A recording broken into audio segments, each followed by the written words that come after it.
चमत्कार ही है। मतलब अपन मतलब जहाँ पर पैसा वगैरह कुछ काम नहीं आता, जहाँ पर बुद्धि या ये संसार में कुछ नहीं हो सकता, उन सब चीज़ का सॉल्यूशन गौ माता के पास है।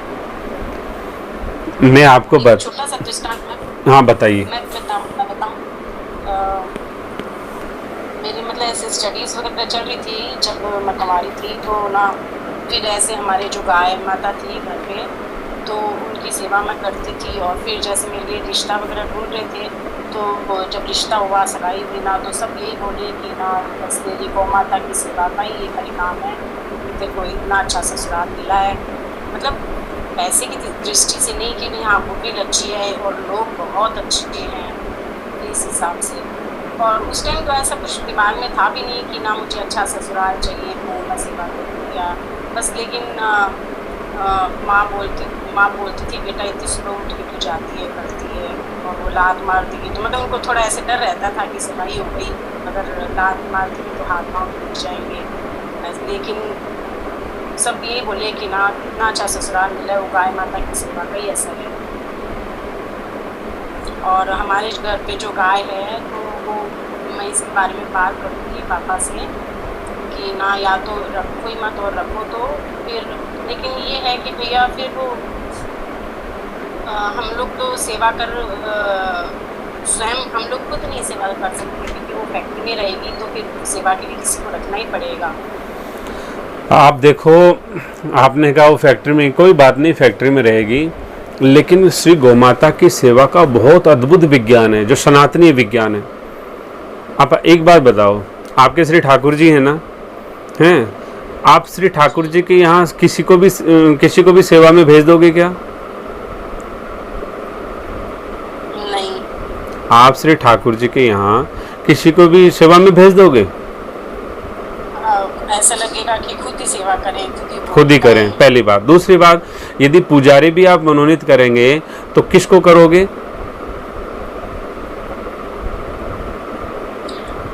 किस भाई किसी भी वर्ण को कर दोगे क्या? पुजारी भी, मान लो ठाकुर जी की सेवा में पुजारी रखना आपको, आप खुद सेवा नहीं कर रहे, तो क्या किसी को भी कर दोगे मनोनीत? जिसको नॉलेज अच्छा होगा या जिसमें भाव श्रद्धा होगी। ब्रह्मदेव पुजारी तो ब्राह्मण ही होता है, ठीक है? तो कहना मतलब है जो आप पुजारी रखेंगे वो ब्राह्मण रखेंगे, हैं? तो कहने का मतलब है वो ठाकुर जी के लिए आप इतना सोचते हैं, क्योंकि वो ठाकुर जी हैं। लेकिन ठाकुर जी जो हैं उसके बारे में कुछ नहीं सोचते। उसके बारे में तो कोई भी बोले, कोई भी वो शराबी भी सेवा कर देगा, कबाबी भी सेवा कर देगा, कोई लीतरे पहन के भी सेवा कर देगा, कोई चलता फिरता कोई भी सेवा कर जाएगा, बिना नहाए धोए भी सेवा कर जाएगा, चल ऐसे कोई भी कर जाएगा वहाँ सेवा। उसमें क्या दिक्कत है? उसको कोई आचार विचार की स्थिति को पता है कि नहीं है, वो इस आचार विचार के विज्ञान को समझता है कि नहीं समझता है, उसमें क्या लेना देना? तो एक गाय की तो सेवा करनी है। हमारे सनातन संस्कृति के मानने वाले अच्छे अच्छे साधकों की स्थिति विकृत हो चुकी है कि उनको श्री गौमाता की सेवा का विज्ञान ही नहीं पता है कि श्री गौमाता की सेवा का अधिकारी कौन है, कौन उसकी सेवा कर सकता है, गोष्ठ में किस तरह से प्रवेश किया जाता है, गोष्ठ में कौन जा सकता है, कौन नहीं जा सकता है, कैसे उसका विज्ञान है सेवा का, कुछ भी अता पता नहीं है। अपराध एक जगह थोड़ी है, अनेक जगह हैं, जगह जगह हैं। और ये सब अपराध जानकारी का विषय नहीं है, ये जिज्ञासा का विषय है। क्योंकि यदि आप एक साधक है तो आपकी ज़िंदगी में, आपके जीवन में श्री गौमाता का तो महत्व होना ही होना चाहिए, और होगा ही होगा जब आप गृहस्थी भी हैं तो। अरे साधु महापुरुषों का जो जीवन है वो भी श्री गौमाता के बिना नहीं चलता है, वो भी श्री गौमाता को अपनी सेवा में रखते ही रखते हैं। हम किसी भी तरह से वो सेवा करते ही करते हैं श्री गौमाता की। तो हम जैसे गृहस्थी कैसे पार हो जाएंगे? तो जब हमारे जीवन का अभिन्न अंग कोई चीज़ बनने वाली है या भय, तो उसका विज्ञान तो हमें थोड़ा बहुत पता होना चाहिए, ताकि अपराध ना बने या कम से कम अपराध बने।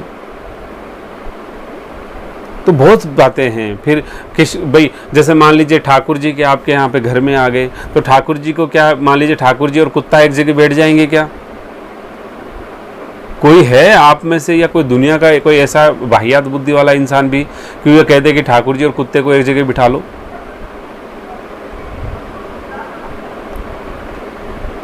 राधे, नहीं बैठाएंगे। तो जब ठाकुर और कुत्ता एक जगह नहीं बैठ सकता, तो जो जो गधा और वो कहने मतलब है कि जो खच्चर, गधा, जो विधर्मी जानवर या कोई ऐसे कोई भी जर्सी, फरसी, अरसी, मिक्स ब्रेड, ये कैसे बैठ जाएंगी वहाँ पे? उनका गोष्ठ कैसा होना चाहिए? श्री गोमाता की कहना मतलब है कि सेवा का विज्ञान कैसा होना चाहिए? वहाँ किन लोगों को प्रवेश दिया जाना चाहिए, किन लोगों को प्रवेश नहीं देना चाहिए? क्या उनका खाने पीने का विज्ञान बनाना चाहिए? किस तरह से उनकी सेवा की व्यवस्था होनी चाहिए? ये बहुत बारीक विज्ञान है। इतना जरूर है कि जैसा हम रहते हैं, हमसे श्रेष्ठ व्यवस्था श्री गोमाता की होनी चाहिए, अन्यथा तो उसमें अपराध ही अपराध है। महापुरुष सिर्फ प्रेरित इसलिए करते हैं कि चलो कोई बात नहीं, कैसे भी आप रखो। उनका उदार हृदय होता है, वो चाहते हैं कि कैसे भी श्री गोमाता जाएगी तो अपने उस प्रकाश से उनको प्रकाशित कर देगी, हैं, अपने आप धीरे धीरे सारा विज्ञान उनको समझ में आने लगेगा। उनका उदार चित होता है। लेकिन हमारे तो श्री गुरुदेव ने भी ऐसा सिखाया नहीं। हमारी तो जो बात है वो वही चलती है जो वास्तविक विशुद्ध सनातन की है, उसके बिना कोई समझ में नहीं आती बात। तो गोमाता से हमारा एक स्वार्थ का रिश्ता खत्म होना चाहिए, पहली बात। गोमाता को, गोमाता का विज्ञान से सेवा होनी चाहिए, दूसरी बात। गोमाता को उपेक्षित लोग सेवा ना करें, ये तीसरी बात। गोमाता का विज्ञान जो है यथार्थ रूप में सनातनीय विज्ञान क्या है, इसको बहुत बारीकी से रट रट के, लिख लिख के, समझ समझ के समझ लेना चाहिए और इसी विज्ञान को हमारे समाज में प्रचारित और प्रसारित करना चाहिए, ताकि समाज की तीव्र उन्नति हो, तीव्र प्रगति हो और समाज जो है वापस अपनी स्थिति में पहुंच सके। जो संस्कृति आप अपने वर्चस्व से आज लड़ रही है, जो किस तरह से वर्चस्व बचेगा कि चारों तरफ से वो षड्यंत्रों से घिरी हुई है, तो उस समय में वो बचने का एक विज्ञान क्या है हो सकता है, ये श्री गोमाता के श्री चरणों से निकलता है। श्री गोमाता घर में आएगी, हमारे यहाँ श्री ठाकुर जी भी आ जाएंगे। ऐसा कोई घर परिवार नहीं होगा जहाँ श्री गोमाता होगी और श्री ठाकुर ना होंगे। प्रत्यक्ष और अप्रत्यक्ष में जरूर आ जाएंगे। जब ठाकुर आ गए तो हमारे जीवन में भक्ति आ जाएगी, जब भक्ति आ गई तो भाव भी होगा, भाव होगा तो भावग्राह्य जनार्दन भी होगा। तो सारा एक लिंकअप है, लिंकअप। वो लिंकअप होगा तो संतान में संस्कार जाएंगे, वो संस्कार जो है फिर अमिट छाप छोड़ेंगे, आगे से आगे ट्रांसफ़र होते रहेंगे और हमारी संस्कृति वो सुरक्षित हो जाएगी। इसलिए हमारे विद्यालय के अंदर हमारे हर बच्चे के जीवन में श्री गोमाता का पालन अनिवार्य है। और एक गोमाता को जो बच्चा सेवा में जाएगा उनकी गोमाता की में, वो जीवन भर प्राण पर्यंत उन गोमाता के पूरे वंश की सेवा करेगा।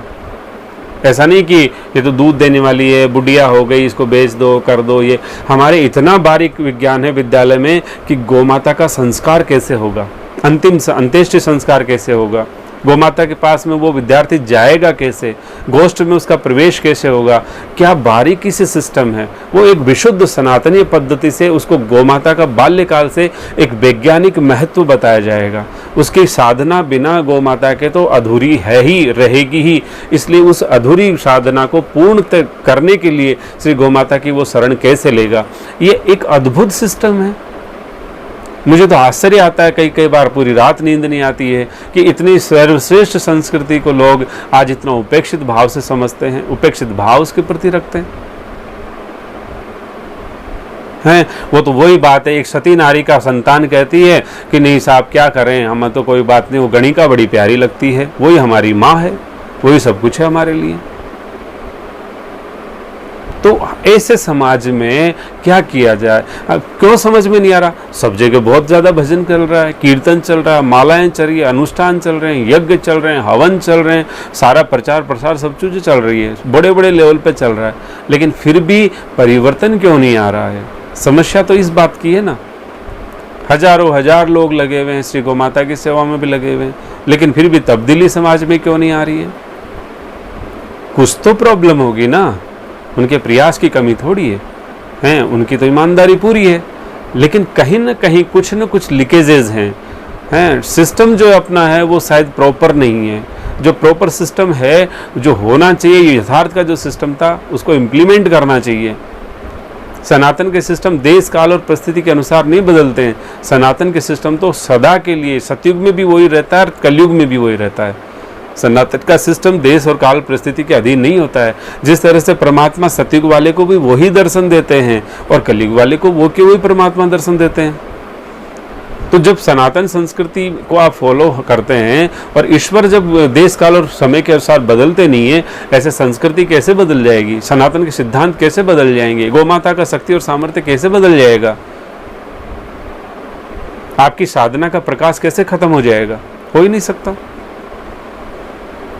इसलिए यथार्थ सनातन की शरण हम लोगों को ग्रहण करना चाहिए। हैं, बड़ा आश्चर्य की बात आती है, अभी हमने एक वो अकाउंट क्रिएट किया था हमारे जो श्री बाबा महाराज की गौशाला, उसके लिए तो क्रिएट किया, तो उसमें लोगों ने काफ़ी आग्रह किया, कर दो क्रिएट कर दो, हम कुछ करेंगे सेवा।